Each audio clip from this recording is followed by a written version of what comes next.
李振浩同地點開記者會反擊，怒指金賽綸陰檔是 AI 變造。已故韓星金賽綸的家屬今7召開記者會，指控金秀賢在金賽綸國2時就脅迫他發生性關係，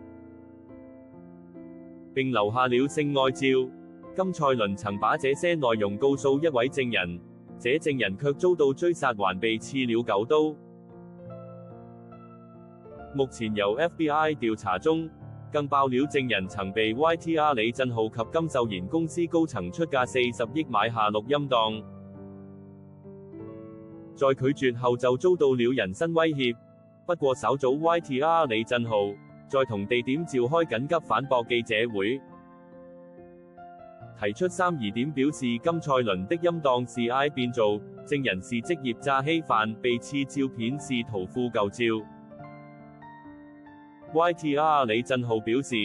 持有金賽綸陰檔的證人是職業詐欺犯，過去就有透過電話騙錢的記錄。經過確認後發現，這位紐澤西騙子不僅使用假名海文，還經常更換職業進行詐騙行為。他強調在橫豎開記者會前，他搶先一步取得了爆料內容並解釋過，表示記者會上公開的陰檔是利用 AI 技術造假。根據分析結果，這是通過 AI 生成的聲音，並由第三方紐澤西騙子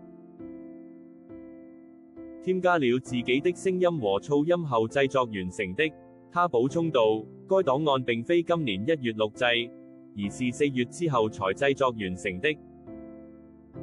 李振浩也提出，金世藝提供的證人被刺照片是網路照片，可以在 Google 搜尋得到的資料，分別是4年前和10年前的照片。確實證人受傷照片公開後，也有部分韓網友發現，在圖片網站 iStock 上搜索切割刀傷口時，可以找到一張由 Muritzit用戶於2008年8月25日上傳的縫合傷口照片，進行對比後發現，傷口縫合痕跡及無法糾結的位置有高度相似，因此引發質疑聲浪。